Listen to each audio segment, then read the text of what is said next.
మాతాజీ దండవత్ ప్రణామం. Hare Krishna Hare dear Krishna devotees, Mataji. అందరికి గౌరవ హరే పూర్ణిమ కృష్ణ మాతాజీ, శుభాకాంక్షలండి. దండవత్ హరే కృష్ణ మాతాజీ. ధన్యవాదాలు. హరే హరే కృష్ణ కృష్ణ మాతాజీ, మీకు కూడా శుభాకాంక్షలు మాతాజీ. హరే కృష్ణ. కుదిరితే అందరూ కాస్త వీడియోస్ ఆన్ చేసుకుంటే వైష్ణవులు అందరి దర్శనం కలుగుతుంది గౌరవ పూర్ణిమ రోజున. హరే రైట్. కృష్ణ మాతాజీ. హరే కృష్ణ. హరే కృష్ణ మాతాజీ. హరే కృష్ణ. గౌరవ పూర్ణిమ శుభాకాంక్షలు మాతాజీ. గౌరవ పూర్ణిమ శుభాకాంక్షలు అండి అందరికి. హరే కృష్ణ మాతాజీ. మాతాజీ ప్రణామం. ధన్వత్ ప్రణాం డివోటీస్. సో చక్కగా వైష్ణవులందరి దర్శనంతో ఈ రోజు మనం చక్కగా ఈ రోజు సెషన్ లోకి వెళ్ళిపోదాం. అద్భుతంగా మీ అందరూ కూడా గౌరవ పూర్ణిమతో మీ అందరి భక్తిలో ఇంకా ఇంకా ఎక్కువ ఎంతో కొత్త ఉత్సాహంతో ఇంకా భక్తి జీవితంలో ముందుకెళ్లాలని చక్కగా ప్రార్థిస్తున్నాను. సో చాలా చాలా ధన్యవాదాలు. చక్కగా అందరు తిలక్తో ఉన్నారు. చాలా అద్భుతమైన విషయం కదండి.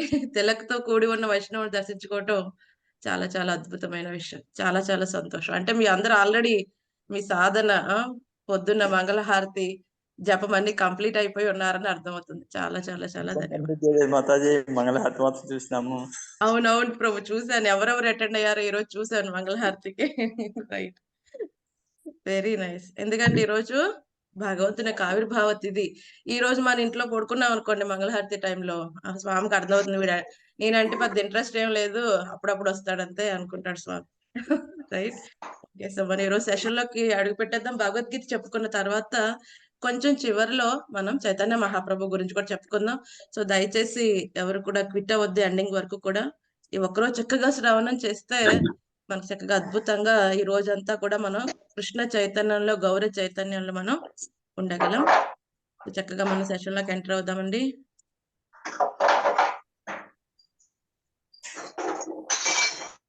బలదేవ్ జగన్నాథ్ సుభద్రమయ్య కీ జయ, సుదర్శన భగవాన్ की जय, निताय गौर प्रेमानंदे हरि हरि बोल, वामन देव भगवान की जय, परशुराम भगवान की जय, पंचतत्व की जय, गौर प्रेमानंदे हरि हरि.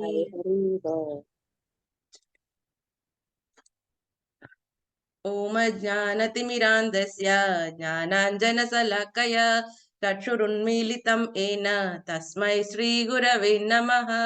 नमा ओं विष्णुपादाय कृष्णपृष्ठाय भूतले श्रीमते भक्तिवेदान्त स्वामिन् इति नामिने. नमस्ते सरस्वते देवे गौरवाणी प्रचारिणे, निर्विशेषा शून्यवादी पाश्चात्य देशतारिणे. जय श्री कृष्ण चैतन्य प्रभु नित्यानंद, श्री अद्वैता गदाधर श्रीवासादि गौर भक्त वृंद. हरे कृष्णा कृष्ण कृष्ण हरे हरे, हरे राम राम राम हरे हरे. హరే కృష్ణ. మనం 7వ అధ్యాయంలో ఉన్నామండి, భగవద్ విజ్ఞానము. అందులో ఈ రోజు మనం 15వ శ్లోకం చర్చించుకోబోతున్నాం. చాలా అద్భుతమైన శ్లోకం. ఈరోజు గౌర్ణ పూర్ణిమ రోజున భగవంతుడు చక్కగా మనకి మంచి శ్లోకం ద్వారా చెప్తున్నారు. ఈ విధంగా మాత్రం ఉండవద్దు. ఎందుకంటే ఈ 15వ శ్లోకంలో స్వామి చెప్తున్నారు, కృష్ణ భగవానుడు ఎవరెవరు నన్ను శరణు పొందరు. మనం చెక్ చేసుకోవాలి, ఇటువంటి క్వాలిటీస్ మనకు ఉన్నాయా, ఉంటే మనం వాటిని బయటికి పడాలి, వాటి నుంచి విముక్తి తెచ్చుకోవాలి. లేకపోతే స్వామి చక్కగా చెప్తున్నారు, ఇటువంటి క్వాలిటీస్ ఉండి ఇటువంటి వాళ్ళు నన్ను శరణు పొందలేరు అని చాలా చాలా క్లారిటీగా చెప్పారు. సో మనం చక్కగా అర్థం చేసుకునే ప్రయత్నం చేద్దాం. ఎవరెవరు స్వామిని శరణు వేడరంట. రైట్. నమాం దుష్కృతినో మూఢా ప్రపద్యంతే నరాధమాః, మాయయా ప్రహృత జ్ఞాన ఆసురం భావమాశ్రితాః. దుష్టులైన మూఢులు, నరాధములు, మాయచే జ్ఞానము హరింపబడిన వారు, దానవ ప్రవృత్తి అయిన నాస్తిక స్వభావం కలిగి ఉండువారు నా శరణము నందరు. హరే కృష్ణ. ఎవరైనా మాతాజీ రిసైట్ చేస్తారండి? మాతాజీ. రిసైట్ చేయండి మాతాజీ. మూఢా ప్రపద్యంతే నరాధమాః, మాయయా ప్రహృత జ్ఞాన అసురం భావమాశ్రితాః. హరే కృష్ణ. ఎవరైనా ప్రభుజీ రిసైట్ చేస్తారండి? హరే కృష్ణ మాతాజీ. హరే కృష్ణ ప్రభు. నమాం దుష్కృతో నో మూఢా ప్రపద్యంతే నరాధమాః, మాయయా పహృత జ్ఞాన ఆసురం భానమాశ్రితాః. అసురం భావమాశ్రితాః. ఎవరైనా రిసైట్ చేస్తారా ఇంకా? హరే కృష్ణ మాతాజీ. హరే కృష్ణ మాత. నమాం దుష్కృతినో మూఢాః ప్రపద్యంతే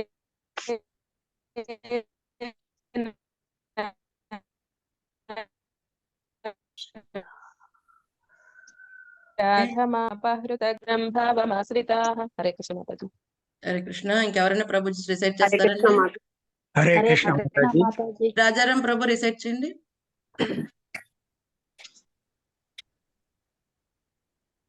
హరే కృష్ణ. మీట్లో ఉన్నారా? సుబ్బరామయ్య ప్రభు రిసైట్ చేయండి.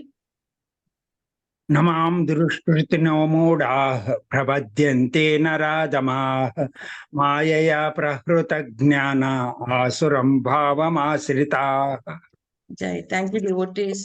చక్కగా అందరూ రిసైట్ చేశారు. మనం ఈ రోజు ఇందులోకి అర్థం చేసుకునే ప్రయత్నం చేద్దాం. ఎవరు ఆ నలుగురు స్వామిని శరణాగతి పొందారంట? సో వాళ్ళ గురించి మనం తెలుసుకునే ప్రయత్నం చేద్దాం.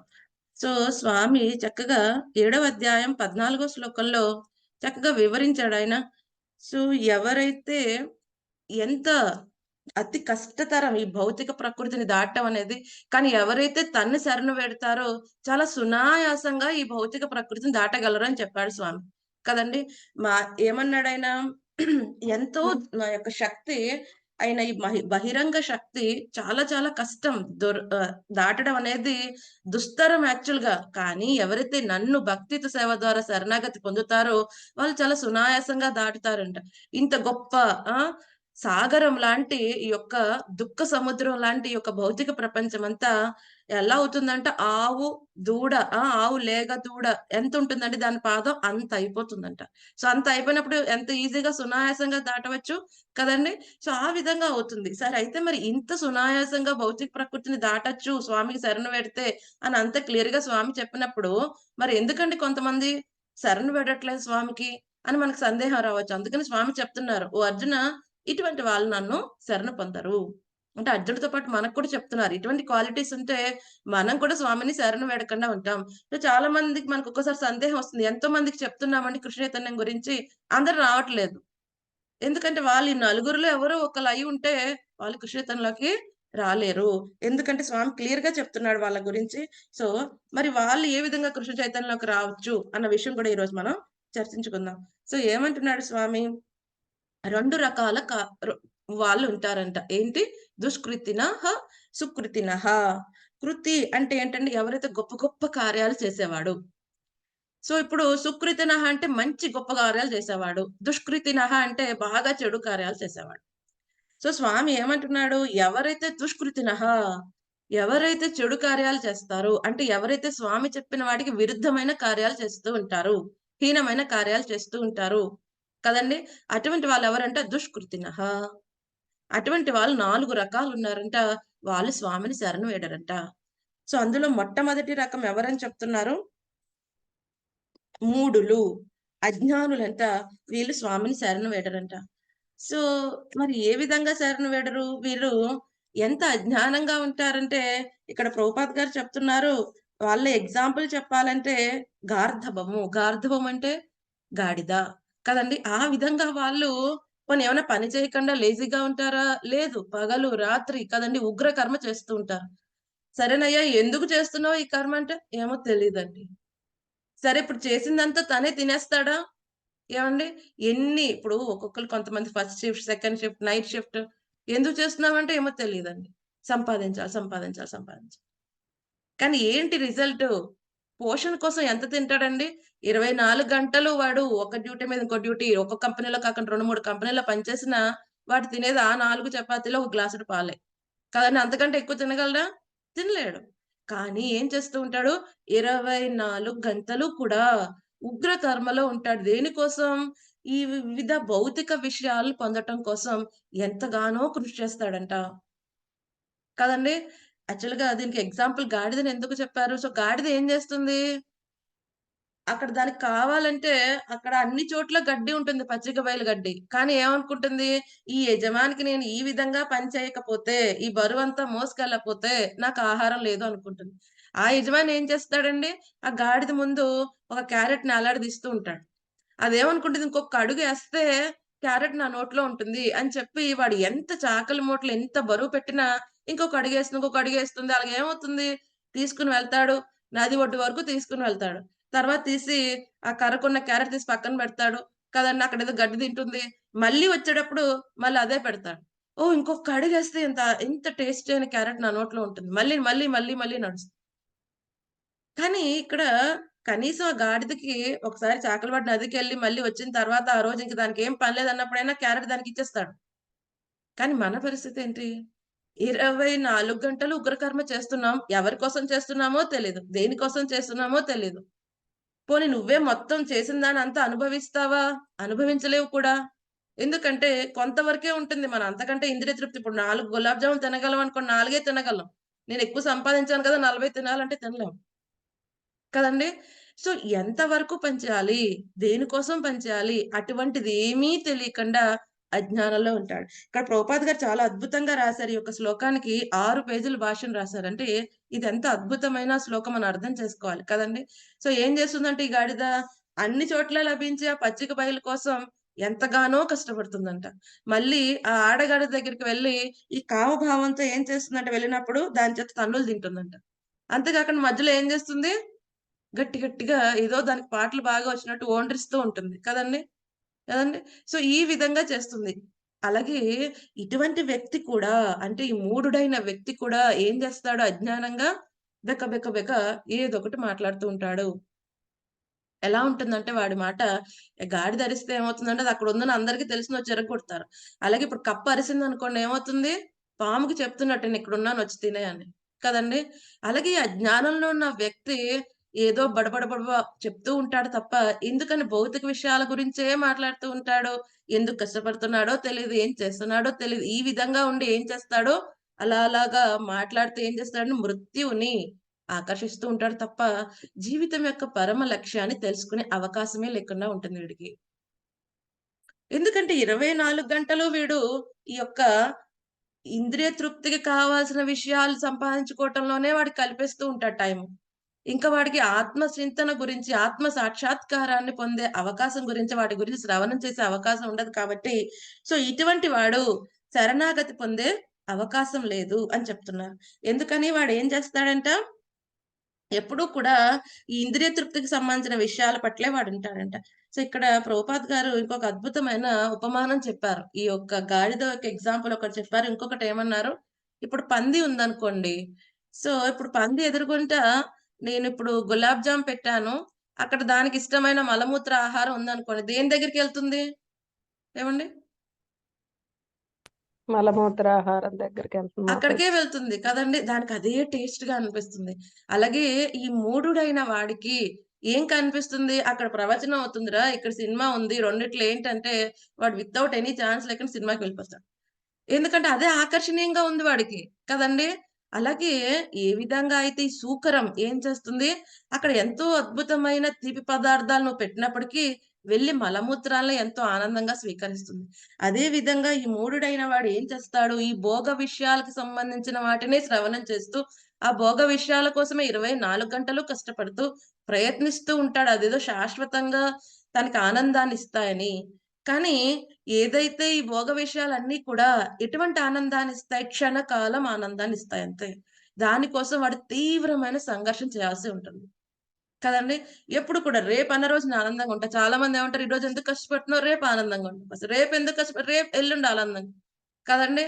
అంతేగాని వాడికి జీవితంలో ఆనందం అని అనిపించిన విషయం చాలా క్షణకాలం ఉంటుంది. ఎందుకంటే ఆనందం 3 రకాలని చెప్పి మనకు శాస్త్రాలు చెప్తున్నాయి. అన్నిటికంటే చిన్నమైనది, సూక్ష్మమైనది ఆనందం ఏంటండి? ఇంద్రియ తృప్తి నుంచి పొందే ఆనందం. అది చాలా సూక్ష్మమైనదంట. ఎలా అంటే నీటి బుడగ లాంటిది. అంతే ఆనందం. మన జీవితమే నీటి బుడగ లాంటిదంటే, అందులో ఒక చిన్న నీటి బుడగ లాంటిది మనకొచ్చే ఆనందం ఇంద్రియ తృప్తి వల్ల.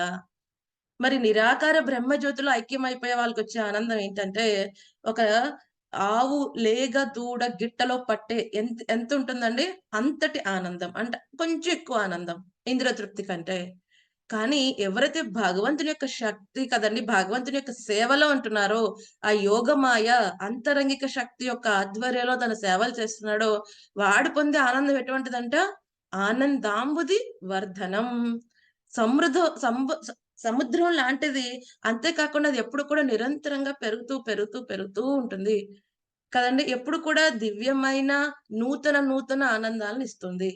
కానీ ఈ మూఢుడైన వాడికి దాని గురించి తెలీదు కాబట్టి అవి 2 పక్కన పెడితే భోగ విషయాల పట్ల ఎళ్తాడు. ఎలాగైతే సూకరం ఎక్కడికి వెళ్తుందండి? మలమూత్రాల దగ్గరికే వెళ్తుంది. అక్కడ నువ్వెంత అద్భుతంగా పరమాన్నం, నెయ్యి అన్నీ వేసి సుగంధం అంతా వేసి నువ్వు పెట్టు. కానీ అక్కడికి రాదది. అక్కడికే వెళ్తుంది. అలాగే ఈ మూఢుడైన వాడు అక్కడికే వెళ్తాడు కాబట్టి భగవంతుని గురించి శ్రవణం చెయ్యడు కాబట్టి శరణాగతి పొందే అవకాశం లేదు. మరి రెండవ రకం ఎవరంట? నరాధములు. నరుడు ప్లస్ అధముడు కదండి. అంటే మానవాధముడు. మనుష్య జన్మ వచ్చింది కానీ అధముడుగా ప్రవర్తిస్తూ ఉన్నాడంట. సో ప్రహ్లాద్ మహారాజ్ ఏం చెప్పారు? దుర్లభం మానుషం జన్మ. అతి దుర్లభమైనది ఈ మానుష జన్మ. కానీ వీడు ఏం చేస్తాడు? అంత అద్భుతమైన మానవ జన్మ లభించినప్పటికీ కూడా ఎంతో అత్యున్నతంగా బతికేది పోయి ఏం చేస్తాడంట? అధమంగా, చాలా నీచుడి కింద కదండి ప్రవర్తిస్తూ ఉంటాడంట. అందుకోసం వాడు కూడా శరణాగతి పొందాడు. అదేంటండి, ఇప్పుడు పద్మపురాణం ప్రకారం ఎన్ని రకాల జీవరాశులు ఉన్నాయి? 84 లక్షల జీవరాశులు ఉన్నాయి కదండి. సో అందులో మనం చూస్తే చక్కగా కేటగిరీస్ ఇచ్చారు పద్మపురాణంలో. జలజ నవలక్షణ 9 లక్షలు ఏంటంట నీటిలో ఉండేవి, ఎక్వాటిక్స్.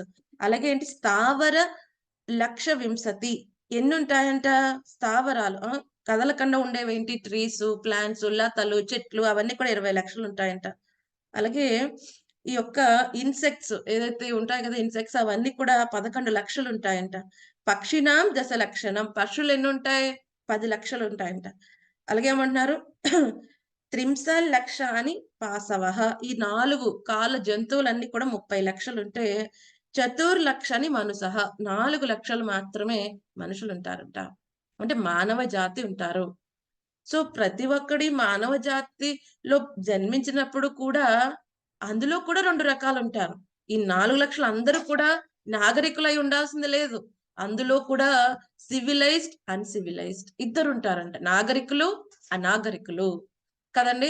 సో మనం చెప్పుకున్నామా చాలా సార్లు, ఆఫ్రికాలో ఒక తెగ వాళ్ళు ఉంటారు. వాళ్ళు మనుషులే కానీ వాళ్ళ చేతన ఎంత దారుణంగా ఉంటుందంటే జంతువులు కూడా అలా ప్రవర్తించవు, అలా ఉంటాయి. సో వాళ్ళు ఏం చేస్తారంట, వాళ్ళ ఇంట్లో ఎవరైనా ముసలి వాళ్ళు ఎవరైనా చనిపోతే ఆ యొక్క దేహాన్ని ఖండించి వాళ్ళందరూ పెద్ద ప్రేమ పార్టీ అంటే ఫెస్టివల్ కింద సెలబ్రేట్ చేసుకుంటారంట. అందులో కూడా చాలా అధమమైన కేటగిరీ వాళ్ళు ఏం చేస్తారంట, బతికున్న తాతనో ముత్తాతనో చంపేసి ప్రేమ పార్టీలు చేస్తారంట. సో అంటే ఏంటి, లవ్ ఫీస్ట్ చేస్తారు వాళ్ళు. అంటే ఎలా ఉంది, వాళ్ళు మనిషి జన్మే, మనుషుల్లానే ఉంటారు, మనలానే ఉంటారు, కానీ చేతన ఎంత అనాగరికంగా ఉంది కదండి. సో అది అన్సివిలైజ్డ్ లో చాలా తక్కువ స్టేజ్. సరే అయితే మనకి ప్రభుపాద్ గారు చాలా అద్భుతంగా చెప్పారు కేటగరైజ్ ప్రకారం. మరి సివిలైజ్డ్ ఎవరు, అన్సివిలైజ్డ్ ఎవరు, నాగరికులు ఎవరు, అనాగరికులు ఎవరు అంటే, నాగరికులైన వారు సాంఘికంగా కదండి, సాంఘికంగా ఏమంటే రాజకీయంగా, అలాగే ఆధ్యాత్మికంగా కూడా కదండి, ఆధ్యాత్మికంగా కూడా పురోగవృద్ధి చెందినవారు. ఈ అన్సివిలైజ్డ్ అనాగరికులు ఎవరు, సాంఘికంగా రాజకీయంగా వృద్ధి చెందిన ఆధ్యాత్మికంగా వాళ్ళు ఎటువంటి వృద్ధి చెందకపోతే, ఆధ్యాత్మిక చింతనలో 0 అయితే వాళ్ళు కూడా అనాగరికులే అని చెప్పడం జరుగుతుంది. ఎందుకంటే వాళ్ళు ధర్మ విధానాన్ని ఆచరించట్లేదు కాబట్టి. ఏంటండి ధర్మం? ఎవరు చెప్తారు మనకి ధర్మం? ధర్మస్సు సాక్షాత్ భగవత్ ప్రణీతం. మన ధర్మాన్ని ఎవరిస్తారు? స్వయం భగవంతుడు ఇస్తాడు. ఇది నా ధర్మం అండి అని నేను గీసేసుకుంటే కుదరదు కదండి. సో మీకు అది ధర్మం అయి ఉండొచ్చేమో, మాకు ఇది కాదు అంటానికి లేదండి. ధర్మం నువ్వో నేను ఎవరు చేసేది కాదు కదండి. ఇప్పుడు చిన్న చిన్నగా అనుకోండి, ఈ ట్రాఫిక్ ఇటు వెళ్ళాలి అటు వెళ్ళాలి, అది ఎవరైనా మారుస్తూ ఉంటారు, లోకల్ పోలీస్ ఆఫీసర్స్ అందరూ. కానీ జీవుడి యొక్క ధర్మాన్ని ఎవరు మార్చలేరు. అది ఎవరిచ్చింది ఆమోదించబడుతుంది? భగవంతుడు. ధర్మస్సు సాక్షాత్ భగవత్ ప్రణీతం. ఏం చెప్పాడు ఆయన? జీవేర స్వరూప కృష్ణేర నిత్యదాస్. జీవుడి యొక్క స్వరూప స్థితిలో ఎప్పుడు కూడా తన భగవంతుడి యొక్క నిత్య సేవకుడు, దాసుడు. తన నిత్య ధర్మం ఏంటండి? ఎలాగైతే చక్కెర తీయగా ఉంటుందో అలాగే తన ధర్మం ఏమిటి? జీవుడి యొక్క ధర్మం భగవంతుని శరణాగతి పొందటం. సో ఎవరైతే మనం చూస్తాము ఇప్పుడు ఈ యొక్క మూడుల కంటే కూడా ఈ నరాధములను చూస్తే వాళ్ళు కొంచెం సాంఘికంగా, రాజకీయంగా కదండి. కొన్ని కొన్ని కార్యక్రమాలు చేస్తూ ఉంటారు కదండి. కొన్ని నూతులు తవ్వించడం కానీ, ఇటువంటివి జస్ట్ అందరికి ఆర్థికంగా ఉపయోగపడడానికి, రాజకీయంగా వాళ్ళ పలుకుబడి కోసమో, లేకపోతే కొన్ని కొన్ని కార్యక్రమాలు చేస్తూ ఉండవచ్చు. కానీ ఆధ్యాత్మికంగా చింతన వాళ్ళకి జీరోగా ఉంటుంది. అంటే వాళ్ళెవరు? దేహమా? ఆత్మ? అన్న విషయంకొస్తే వాళ్ళని కదిపితే ఎటువంటిది ఉండదన్నమాట. ఏముందండి అది కూడా తేడా ఉంటుందా? 2 ఒకటే అనుకుంటా. లేతే 2 తేడానా అన్నట్టుగా మాట్లాడతారు. కానీ వాళ్ళని చూస్తే సాంఘికంగా చాలా అభివృద్ధి చెంది ఉంటారు. రాజకీయంగా చాలా అభివృద్ధి చెంది ఉంటారు. ఆర్థికంగా అభివృద్ధి చెంది ఉంటారు. వాళ్ళకి వాళ్ళు పోషించుకుంటూ ఎంతోమందిని పోషిస్తూ ఉండవచ్చు. బట్ ఆధ్యాత్మిక చింతనలో చాలా జీరోగా ఉంటారు. కదండీ! సో, ఇటువంటి వాళ్ళని ఏమంటుంది? ఎందుకంటే వాళ్ళకి ధర్మాన్ని తెలియట్లేదు కాబట్టి వాళ్ళనేమంటున్నారు? నరాధములు. అందుకనే ఎవరైనా ఈ నరాధమ స్థితికి వెళ్ళిపోయే అవకాశం ఉన్నదండి. కదండీ! సో, మనకి అందుకనే భగవంతుడు చాలా అద్భుతంగా మనకొక సంస్థ అనేది ఏర్పాటు చేశాడాయన. ఏంటండి? వర్ణాశ్రమ పద్ధతి. అందరూ భక్తితో సేవను డైరెక్ట్‌గా యాక్సెప్ట్ చేయలేకపోయినా, ఎవరికి ఉన్న వాళ్ళ స్థితి నుంచి వాళ్ళు ఆధ్యాత్మిక చింతనలో ముందుకు వెళ్ళడానికి ఈ వర్ణాశ్రమ వ్యవస్థననేది చాలా అద్భుతంగా ఇచ్చాడు స్వామి. చతుర్వర్ణ్యం మయా సృష్టం గుణకర్మ ఏం చేశాడాయన? 4 వర్ణాలు, 4 ఆశ్రమాలు. కొన్ని అద్భుతమైన ఈ వర్ణాశ్రమ వ్యవస్థనిచ్చాడాయన. కదండీ! ఈ 4 వర్ణాలు అలాగే చెప్పబడ్డాయి. నువ్వెక్కువ, నేను తక్కువ అని కొట్టుకోవడానికి కాదు. ఎందుకంటే ఈ భౌతిక ప్రపంచంలో ఉన్న ప్రతి ఒక్కరు 14 లోకాలు ఆ బ్రహ్మ భువనారలోక మొత్తం ఈ 14 లోకాలు నువ్వెక్కడికెళ్ళినా ఎవరైనా ఏ సంఖ్యలతో బంధించబడతారు? గుణాలు. త్రిగుణాల చేత బంధింపబడతారు. సో, ఆ త్రిగుణాలతో నువ్వు బంధింపబడిన రకాన్ని బట్టి నిన్ను డివిజన్ చేశాడు స్వామి. నువ్వు బ్రాహ్మణులా ఓకే సత్వగుణం, క్షత్రియుల రజోగుణం, వైశ్యుల రజో తమో గుణములు, శూద్రుడా తమో గుణం. కదండీ! సో, ఈ విధంగా నీ గుణాలను బట్టి నిన్ను డివిజన్ చేశాడు. అలాగే బ్రహ్మచర్యమా, గృహస్థ, వానప్రస్థ, సన్యాస. ఈ ఆశ్రమం అనేది చేశాడు. సో, నీ యొక్క వర్ణం, ఆశ్రమం బట్టి నీ యొక్క విద్యుత్ ధర్మాన్ని కేటాయించాడు స్వామి. అవి చేసుకుంటూ ఏం చేయమన్నాడు? సెంటర్‌లో స్వామిని పెట్టుకోవాలి. క్షత్రియుడైనా, బ్రాహ్మణుడైనా, వైశ్యుడైనా, శూద్రుడైనా సెంటర్‌లో భగవంతుడుండి గనక తన కార్యక్రమాలన్నీ భగవంతుడు యజ్ఞేశ్వరుడు ప్రీత్యర్థమై చేస్తే ఎవరైనా ఆధ్యాత్మిక ప్రపంచానికి చేరగలరు. సో, దీనికోసం ఇంత అద్భుతమైన వ్యవస్థను సృష్టించాడు స్వామి. కదండీ! ఇదే వ్యవస్థతో శుద్ధీకరణ, సంస్కార పద్ధతులనేవి ఇచ్చాడు కూడా. కదండీ! ఇది కరెక్ట్‌గా వినండి చక్కగా మనకి చాలా అవసరం కదండీ! ఈ రోజుల్లో ఇది పాటించకపోవటం కారణంగా అందరూ నరాధములయిపోతున్నారు. కదండీ! మానవ జన్మ వచ్చినప్పటికి కూడా నరాధముల కేటగరీకి వెళ్ళిపోతున్నారు. సో, ఏమిచ్చాడు స్వామి? ఈ వర్ణాశ్రమ పద్ధతితో పాటు ఇక్కడ ప్రభుపాద్ గారు రాశారు. ఏమి చెప్పారు? ఈ సంస్కారములు ఏం చేస్తాయి? ఈ సంస్కారములు, ఈ వైదిక సంస్కారములు ఏం చేస్తాయండి? మనలో జాగృతమయున్న భగవత్ చైతన్యాన్ని మేల్కొలుపుతాయి. కదండీ! యాక్చువల్‌గా మనకి ఈ వైదిక శాస్త్రాల్లో 40 రకాల సంస్కారాల గురించి మాట్లాడారు. అందులో చాలా ప్రాముఖ్యమైనవి 16 సంస్కారములు. కదండీ! సో, మొట్టమొదటి సంస్కారం ఏంటి? ఎవరైనా చెప్తారా?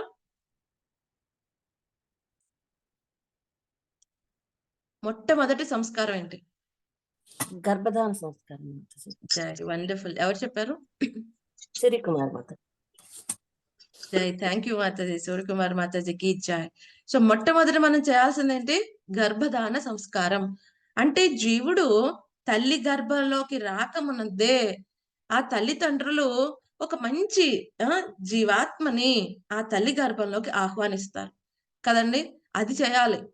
అన్ని పుట్టిన తర్వాత చేసే సంస్కారాలున్నాయి. పుట్టక ముందే చేయాల్సిన సంస్కారం గర్భధారణ సంస్కారం. అంటే ఒక మంచి జీవుణ్ణి ఆ తల్లిదండ్రులు ఆహ్వానిస్తున్నారు ఆ తల్లి గర్భంలోకి. కదండీ! లేకపోతే కుక్కల్లాగా, పిల్లుల్లాగా మైథున భోగం చేస్తే ప్రభుపాద్ గారు ఏమంటారు? ఇటువంటి విధంగానే సమాజంలో అందరూ రజో, తమో గుణ ప్రభావితులైన వాళ్ళొస్తే ఈ విధంగానే కల్లోలాలు జరుగుతూ ఉంటాయి. కదండీ! సో, ఈ యొక్క ఎవరైతే తల్లిదండ్రులు ఎవరైతే స్వామి ఏం చెప్పాడు? ఎవరైతే గనక మంచి సంతానాన్ని కోసం చేసి ఆ మైథునాన్ని కూడా ధర్మబద్ధమైనది అది నేనే. అందులో ఎటువంటి ప్రాబ్లమ్ లేదు అన్నాడు. కదండీ! కేవలం ఇంద్రియ తృప్తి కోసం చేస్తే ఆ మైథున కార్యక్రమం అనేది తప్పుగా చెప్పబడుతుంది గానీ, ఒక మంచి సంతానాన్ని కోసమైతే దాన్ని ఒక ధర్మ కార్యక్రమం కింద చెప్పబడుతుంది. కానీ ఆ కార్యక్రమం చేసేటప్పుడు ఏం చెప్తున్నారు? ఆ ఈ తల్లిదండ్రులు ఇద్దరు కూడా చైతన్యం, ఆ భార్యాభర్తల చైతన్యం భగవత్ చైతన్యంతో నిండి ఉండాలి. అప్పుడు వాళ్ళు భగవంతుడిని ప్రార్థించాలి. అంతేగాని రజోగుణ, తమోగుణ ప్రభావితులై కేవలం కామవాంఛతో కనుక అటువంటి కార్యక్రమాలు చేసి వచ్చే సంతానం అటువంటి సంతానం ఆ గర్భానికి ఆకర్షింపబడతారు. కదండీ! వీళ్ళెప్పుడైతే మంచి చైతన్యంతో మన ఇస్కాన్ సంస్థలో ఏం చెప్తారంటే, ఆ భార్యాభర్తలిద్దరూ కూడా 64 మాలలు జపించిన తర్వాత, అప్పుడు భగవంతుడిని, గురువుని, గురు పరపర అందరిని ప్రార్థిస్తారు. ఒక మంచి వైష్ణవుని మాకు ప్రసాదించండి. కదండీ! వాళ్ళ వల్ల మేం కాదు, మొత్తం సమాజం కూడా ఉద్ధరింపబడాలి. కదండీ! అందరూ కూడా వాళ్ళ చైతన్యంలో భగవత్ చైతన్యం ఉండటమే కాదు, వాళ్ళు ఎంతో మందిని భగవత్ చైతన్యంలోకి తీసుకొచ్చే వాళ్ళు రావాలని ప్రార్థిస్తారు. అది భగవత్ చైతన్యం. కదండీ! సో, అప్పుడు ఈ గర్భధారణ సంస్కారం అనేది బిడ్డ పుట్టక ముందే చేసే సంస్కారం ఇది. కదండీ! అందుకని మనం చూస్తాం. బ్రాహ్మణ, క్షత్రియ, వైశ్యుల్లో అట్‌లీస్ట్ ఇది చేస్తారు. పెళ్లయిన తర్వాత ఎవరైతే గనక భార్యాభర్తలకి ఈ యొక్క సంతానం గురించి వచ్చేటప్పుడు ముందు ఈ కార్యక్రమం గర్భధారణ సంస్కారం చేస్తారు. ప్రార్థనలన్నీ చేస్తారు. మంచి సంతానం రావాలి అని చెప్పి. కదండీ!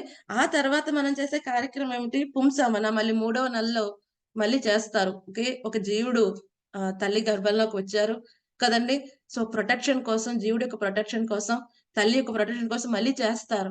సో, ఎలా ఉంటుందంటే కరెక్ట్‌గా ఇప్పుడైతే ఎవరు పట్టించుకోవట్లేదు గానీ, ఈ గర్భం దాల్చే ముందు నుంచి మళ్ళీ బిడ్డని బయటకి పంపించేంత వరకు తల్లి ఏం చేయాలి? మొత్తం 100% భగవత్ చైతన్యంలో ఉండాలి. మొత్తం భగవత్ చైతన్యంలో ఉండాలి. అప్పుడు భగవంతుడికి సంబంధించిన శాస్త్రాలన్నీ వినాలి, చదవాలి. కదండీ! అప్పుడు ఎవరు పుడతారు? అబ్బాయి, అమ్మాయి అది కాదు ఆలోచించాలి. అప్పుడు ఏం చేయాలి? పుట్టేవాడు భగవత్ చైతన్యంతో ఉండాలి. ఉద్ధరించేవాడు అయ్యుండాలి. కదండీ! అటువంటి విధంగా చేతన ఉండాలి. ఈ పుంసమన 3వ నెలలో చేస్తారు. కదండీ! భగవంతుని ప్రార్థిస్తారు ప్రొటెక్షన్ కోసం. మళ్ళీ అలాగే సీమంతం చేస్తారు. సీమంతం ఎందుకండి? తల్లి మళ్ళీ ఇప్పుడు డెలివరీ ఇవ్వబోతుంది. అందుకని చక్కగా మంత్రాలన్నీ పఠించి ఆవిడకి రక్షణ ఇమ్మని అందరి యొక్క పెద్దల యొక్క ఆశీర్వచనాలు ఇప్పిస్తారు. మంచి సంతానం, ఈ వంశాన్ని నిలబెట్టే మంచి సంతానం రావాలి అని చెప్పి ఆమెను చక్కగా దీవిస్తారు. కదండీ! సో, తర్వాత ఏమవుతుంది? పుట్టిన తర్వాత మళ్ళీ జాతక కర్మ చేస్తారు. కదండీ! తర్వాత నామకరణం చేస్తారు. తర్వాత ఫస్ట్ ఔటింగ్ ఆయన్ని పిల్లవాడిని బయటికి తీసుకొని వెళ్ళేది. అందుకనే కదా! ఎప్పుడైతే మళ్ళీ అమ్మగారింటి నుంచి అత్తగారింటికి వెళ్ళేటప్పుడు ఒక పెద్ద ఫంక్షన్‌లా చేస్తారు. ఇప్పుడేమో అది పెద్ద ఏదో డాబు కోసం చూపించుకున్నట్టుగా అయిపోయింది కానీ ఇప్పుడు ఎందుకు చేయాలి? ఫస్ట్ టైమ్ బిడ్డని తీసుకొని తల్లి వెళ్తుంది. కాబట్టి అందరి రకరకాల చూపులుంటాయి, రకరకాల దుష్ట శక్తులుంటాయి. అవేం పడకుండా అందరు పెద్దలు మంచిగా ఆ తల్లిని, బిడ్డని ఆశీర్వదించాలి. కదండీ! ఎటువంటి దోషాలు పడకుండా. అలాగే భగవంతుని యొక్క వేద మంత్రాలు అవన్నీ పఠించి వాళ్ళిద్దరికి ప్రొటెక్షన్ ఇస్తారు. సో, కదండీ! అది ఫస్ట్ టైమ్ వాళ్ళు బయటికి తీసుకెళ్ళటం. కదండీ! ఆ తర్వాత ఏమవుతుంది? ఈ అన్నప్రాసన చేస్తారు. సాలిడ్ ఫుడ్ తల్లి పాలతో పాటు సాలిడ్ ఫుడ్ అలవాటు చేసింది. అదొక సంస్కారం. తర్వాత ఫస్ట్ టైమ్ హెయిర్ కట్ చేసింది. ఆ! చూడకరణ చేస్తారు. తర్వాత కర్ణవేద చెవులు కుట్టిస్తారు. తర్వాత విద్యారంభ కదండీ! విద్యారంభం చేసినప్పుడు ఒక సంస్కారం ఉంటుంది. తర్వాత ఎప్పుడైతే శాక్రతడ్ ఉపనయనం అప్పుడు చేస్తారు. తర్వాత మొత్తం విద్య అంతా కంప్లీట్ అయిపోయిన తర్వాత సంవర్తనం అని చేస్తారు. తర్వాత వివాహ యజ్ఞం అంటే ఎవరైతే గృహస్థ అయ్యే బ్రహ్మచారిగా ఉండేవాళ్ళు మగవాళ్ళు బ్రహ్మచారిగా ఉండిపోవచ్చు. ఒకవేళ గృహస్థాశ్రమాలకెళ్తే వివాహ యజ్ఞం. ఆడవాళ్ళు కంపల్సరీగా వివాహ యజ్ఞంలోకి వెళ్తారు. తర్వాత వానప్రస్థ ఎవరైతే గృహస్థ ఆశ్రమంలో ఉన్నవారు అలాగే గృహస్థ కింద ఉండకూడదు. కదండీ! వాళ్ళ యొక్క బాధ్యతలు as well as possible complete చేసుకొని వానప్రస్థలోకి ఎంటర్ అవుతారు. తర్వాత సన్యాస. చివరిగా జరిగేదేంటి? అంత్యేష్టి. కదండీ! అది కూడా శాస్త్రబద్ధంగా కదండీ! చేస్తారు కార్యక్రమం. సో, ఈ విధంగా ఇలాంటివి 16 మెయిన్. ఇంకా చాలా ఉన్నాయి. అలా 40 ఉంటాయి మొత్తం. కదండీ! సో, సంవత్సరం ముందు ప్రతి వేద అధ్యయనం చేసేటప్పుడు ప్రతి సంవత్సరం ముందు, తర్వాత చేసే సంస్కారాలుంటాయి. సో, ఆ విధంగా చూస్తే 40 సంస్కారాలు దాకా ఉన్నాయి. ఇవన్నీ ఎందుకున్నాయి? పవిత్రీకరణ చేయటం కోసం. ఎవరిని పవిత్రీకరణ చేయటం కోసం? ఆ జీవుడి యొక్క చైతన్యాన్ని కదండీ! జీవుడి యొక్క చేతనని ఎప్పటికప్పుడు శుద్ధీకరణ చేసాం. ప్రతి స్టేజ్‌లో మీరు చూస్తే ఏ స్టేజ్ విడిచిపెట్టారండి ఈ సంస్కారాల్లో? ఏ స్టేజ్ విడిచిపెట్టలేదు. ఏ స్టేజ్‌లో అయితే పిల్లవాడు గాని, ఆ వ్యక్తి గాని పెరుగుతున్నాడో కదండీ! సో, ప్రతి ఒక్క స్టేజ్‌లో తనకి రక్షణ, ప్రొటెక్షన్ కదండీ! సో వేద మంత్ర పఠనం ద్వారా, భగవత్ చైతన్యంతో ఉండటం ద్వారా శుద్ధీకరణ చేస్తూ, ఈ విధంగా వాడు జీవనం సాగిస్తూ ఈ వర్ణాశ్రమ పద్ధతిలో అద్భుతమంగా ముందుకు వెళ్తూ ఉంటే వాడు ఏమవుతాడు? భగవత్ చైతన్యంలో జాగృతం అవుతూ ఉంటాడు. అప్పుడు అర్థమవుతుంది వాసుదేవ సర్వమితి సమహాత్మ సుతుల్య. వాసుదేవుడే సర్వానికి కారణం అన్న విషయానికి అర్థం చేసుకుంటాడు. కానీ ప్రాబ్లమ్ ఏమైంది? ఇప్పుడు అసలు ఎవ్వరు కూడా ఈ సంస్కారాలని పట్టించుకోవట్లేదు. వర్ణాశ్రమ పద్ధతి చేయట్లేదు. మా ఇష్టం, మా ప్రీత్యర్థం చేస్తామండి కర్మలు. మేము కష్టపడ్డాం, మా సంపాదన. భగవంతుని ఇష్ట ప్రకారం చేయటం ఏంటి? భగవంతుడు ఎవరు మధ్యలో అన్నట్టుగా మాట్లాడతారు. అందుకని వీళ్ళందరూ ఎవరు? నరాధములు కదండి. నర మానవుడై పుట్టినప్పటికీ కూడా అధముల్లా జీవిస్తున్నారు కాబట్టి వీళ్ళెవరు? నరాధములు. మరి వీళ్ళు ఈ విధంగా ఉండటం కారణంగా సాంఘికంగా, ఆర్థికంగా ముందుకు వెళ్ళిన ఆధ్యాత్మిక చింతన లేకుండా, భగవత్ చైతన్యం లేకుండా ఉండటం కారణంగా వాళ్ళు భగవంతుడి గురించి వినకపోవటం కారణంగా భగవంతునికి శరణాగతి పొందరు కదండి. వాళ్ళు భగవంతునికి శరణాగతి పొందరు. సో మనం చూస్తాం చాలా సార్లు. ఇప్పుడు కోవిడ్ అప్పుడు కూడా చాలా మంది డొనేషన్ చేయమంటే చాలా మంది ముందుకొచ్చి చేశారు. కానీ ఇప్పుడు ఎవరైనా భగవంతుడి గురించి డొనేట్ చేయమంటే చేయకపోవచ్చు. బట్ అప్పుడు చాలా మంది చేశారు కదండి. అది కూడా ఒక వంతు మంచిదే. కొంతమంది కర్మ ఫలితాలను అలా పట్టుకొని ఉంటారు. కనీసం వాళ్ళు త్యాగం చేశారు, అక్కడ వరకు మంచిది. సో అటువంటి వాళ్ళకి చాలా తొందరలోనే ఆధ్యాత్మిక జీవితంలో ముందుకెళ్ళే అవకాశం ఉంటుంది. ఎందుకంటే వాళ్ళ కర్మల యొక్క ఫలితాలను త్యాగం చేస్తున్నారు. అట్లీస్ట్ కర్మలకు ఫలితాల పట్ల అటాచ్‌మెంట్ పోయింది. స్లోగా ఒక శుద్ధ భక్తుడి సాంగత్యానికి వస్తే వాళ్ళు భక్తులైపోతారు కదండి. అలాగే ఈ నరాధములు ఇంకెలా వస్తారంటే ప్రభుపాద గారు చాలా అద్భుతంగా చెప్పారు. అందులో మనకు గౌర పూర్ణిమ కాబట్టి మనం కూడా చక్కగా విషయం చర్చించుకోవాలి. సో ఇక్కడ ఏమని చెప్పారు? జగాయి మతాయిల గురించి చెప్పారు. సో జగాయి మతాయి లాంటి వాళ్ళు ఎటువంటి వాళ్ళంటే నరాధములు ఎలా ఉంటారు అంటే వాళ్ళని చూసి చెప్పవచ్చు. వాళ్ళు హై క్లాస్ నరాధములు అన్నమాట. వాళ్ళు బ్రాహ్మణ జన్మ పుట్టినప్పటికీ కూడా ఏం చేస్తూ ఉండేవారు? ఈ మను సంహితలో ఏదైతే జీవుడు చెయ్యకూడదు మానవుడైన వాడు అంటారో ప్రతిదీ టిక్ పెట్టుకుని చేసేవారన్నమాట కదండి. సో వాళ్ళ పాప కార్యాలు చేయడానికి ఏమని చెప్తారు ఆచార్యులు? చిత్రగుప్తుడు, యమధర్మరాజు కూడా తలపట్టుకునేవారంట. అంత విధంగా వాళ్ళ పాప కార్యాలు రోజు చేస్తూ ఉండేవారు. మత్తు పదార్థాలు తీసుకోవటం కదండి, అందరి మీద దెబ్బలాడటం, దోపిడీలు చేయటం, ఇటువంటివి ఎన్నో కార్యక్రమాలు చేస్తారు. కానీ వాళ్ళకున్న ఒకే ఒక విషయం ఏమిటంటే వైష్ణవ అపరాధం మాత్రం చేయలేదు వాళ్ళు. ఎందుకంటే వాళ్ళకున్న చెడు కార్యాల కారణంగా వైష్ణవుల సాంగత్యంలోకి వెళ్ళలేదు, వైష్ణవ అపరాధం చేయలేదు. కానీ మిగతా అన్ని చేశారు. చేయింది ఏంటయ్యా అంటే ఒక వైష్ణవ అపరాధం. వైష్ణవుల సాంగత్యంలోకి వెళ్ళలేదు, వైష్ణవులు వీళ్ళ సాంగత్యానికి రారు కాబట్టి వైష్ణవ అపరాధం చేయాలి. అది తప్ప మొత్తం అన్ని చేసేసారంట. సో ఈ విధంగా జరుగుతుంది. ఎప్పుడైతే చైతన్య మహాప్రభు శ్రీవాస సంఘంలో ప్రతిరోజు కూడా ఈవినింగ్ నామ సంకీర్తన చేసేవారన్నమాట. నామ సంకీర్తన చేసే ముందు ఏంటంటే ఆ రోజు అందరూ కూడా ఏమేం ప్రీచింగ్ చేశారు, ఏమేం ప్రచారం చేశారు వాళ్ళ రిపోర్ట్ అంతా తీసుకుని వచ్చి చెప్పేవారన్నమాట అద్వైత ఆచార్యకి. సో అలాగే అద్వైత ఆచార్య చైతన్య మహాప్రభు చెప్తారన్నమాట, ఆర్డర్ చేస్తారు అందరికి కూడా. ప్రతి ఇంటికి వెళ్లి డోర్ కొట్టి కృష్ణ చైతన్యం గురించి, బోలో కృష్ణ భజో కృష్ణ, కృష్ణ అని చెప్పు, కృష్ణుని భజించు కదండి, కృష్ణుని ఆరాధించు, అలాగే కృష్ణుడి గురించి అందరికీ చెప్పు. సో ఈ విషయం చెప్పమని ప్రతి ఒక్క ఇంటికి తలుపు కొట్టి చెప్పమని అందరికీ కూడా కృష్ణ చైతన్యం తీసుకురమని ఆదేశిస్తారు. ఈ విధంగా వెళ్తారు. హరిదాస్ ఠాకూర్, నిత్యానంద మహాప్రభు ఒక గ్రూపు, అలాగే ఇద్దరు ముగ్గురు. ఇప్పుడు మనం కూడా వెళ్తాం కదండి, బుక్ డిస్ట్రిబ్యూషన్ గానీ ప్రచారానికి ఇద్దరు ముగ్గురు కలిసి వెళ్తాం. ఆ ఇద్దరు ముగ్గురు ఎలా కలుస్తారంటే వాళ్ళకి ఈక్వల్ మూడ్ అటువంటివి ఉంటాయి కదా, ఆ విధంగా కలుస్తారు. సో ఈ విధంగా నిత్యానంద మహాప్రభు, హరిదాస్ ఠాకూర్‌ని ఒక జట్టులో పెట్టారు. సో వీళ్ళిద్దరు వెళ్తారు. వీళ్ళిద్దరు వెళ్లి ఎలా ఉంటారంటే అసలు డోర్ కొడతారు. ఎవరు డోర్ కొట్టారని డోర్ తీసే లోపల వాళ్ళ ఎదురుగుంటే ఎవరు కనిపించరు. వాళ్ళ పాదాలకి వీళ్ళు సాష్టాంగ నమస్కారం పెట్టేస్తారు. నోట్లో ఒక గడ్డి పరుకు పెట్టుకొని ప్రార్థిస్తారు. ఏమని? మీరు దయచేసి కృష్ణుని యొక్క నామాన్ని భజించండి, జపించండి. ఇంత తప్ప మాకేమి వద్దు. అయ్యో సాధువులు కదా, ఏమైనా ఆహారం కావాలా, ఏదైనా దాన ధర్మాల కోసం వచ్చారు, మాకు ఏది వద్దు. జస్ట్ కృష్ణ నామాన్ని జపించండి, కృష్ణుని భజించండి, కృష్ణుని కీర్తించండి. సో ఈ విధంగా చేస్తూ ఉండేవారు. సో అందరూ అనుకున్నారంట చైతన్య మహాప్రభు దగ్గర చేరి వీళ్ళు కూడా భక్తిలో తన్మయత్వం కాదు, వీళ్ళు కూడా ఎలా అయిపోయారంటే ఆ మత్తులు తేలియాడుతున్నారు అని చెప్పి కొంతమంది పాపం వీళ్ళ మీద జాలిపడి కృష్ణ కృష్ణ అని చెప్తే వీళ్ళు చాలా సంతోషంగా వెళ్ళేవారు. సో ఈ విధంగా వీళ్ళు ఏం చేసేవారు పొద్దున చెప్పేవారు. సో ఒక రోజు ఈ విధంగా వెళ్తుంటే హరిదాస్ ఠాకూర్ గారికి నిత్యానంద మహాప్రభుకి జగాయి మతాయి గురించి తెలుస్తుంది. అక్కడ అందరూ గుమిగూడి ఉంటారు. వీళ్ళు తాగి ఏదో అరుస్తూ, ఏదో గల్లగల్ల గోల గోల చేస్తూ ఉంటే, సో అప్పుడు అడుగుతారన్నమాట. నిత్యానంద మహాప్రభు ఏం జరుగుతుంది అక్కడ? ఎందుకు అక్కడ అంత హడావిడి అంటే, వీళ్ళిద్దరు ఇలాగ చేస్తున్నారంటే, అప్పుడు వీళ్ళు డిసైడ్ అవుతారు. వీళ్ళే కదా నిజమైన పతితులు. వీళ్ళని ఉద్ధరిస్తే చైతన్య మహాప్రభు యొక్క కీర్తి అమాంతంగా అందరికి వెళ్తుంది. అంతే కాకుండా అందరూ కూడా వీళ్ళే మారితే మేము మారమా అని అందరూ నామ సంకీర్తన తీవ్రంగా తీసుకుంటారని చెప్పి వాళ్ళకి చెప్పే ప్రయత్నం చేస్తారు. వాళ్ళందరూ అక్కడ ఉన్న వాళ్ళు ఆపుతారు. వద్దయ్యా, బట్ వాళ్ళిద్దరు చాలా డేంజరస్ ఫెలోస్, వెళ్ళొద్దు వాళ్ళ దగ్గరికి. బట్ వీళ్ళు వెళ్లి చెప్తారన్నమాట. నిత్యానంద మహాప్రభు, హరిదాస్ ఠాకూర్ చెప్తారు, మీరు మాకేం చేయొద్దండి, జస్ట్ నామాన్ని తీసుకొని చెప్పండి, బోలో హరి, భజో హరి, హరి అని చెప్పండి, హరి అని చెప్పండి. సో వాళ్ళు చాలా ఇంకా అటాక్ చేసే ప్రయత్నం చేస్తారు వీళ్ళిద్దరిని. ఇంక అంతే, వీళ్ళిద్దరు అక్కడి నుంచి పరుగో పరుగు. అందరూ అనుకుంటారు మేము అనుకున్నాం వీళ్ళిద్దరిని ఏదో చేసేస్తారని. ఎందుకంటే వీళ్ళు చాలా దుర్మార్గులు. అక్కడి నుంచి పరిగెత్తి పరిగెత్తి పారిపోతారు. ఆ రోజు ఈవినింగ్ రిపోర్ట్ అప్పుడు అద్వైత ఆచార్యకి చెప్తుంటే అందరూ నవ్వుతారనమాట.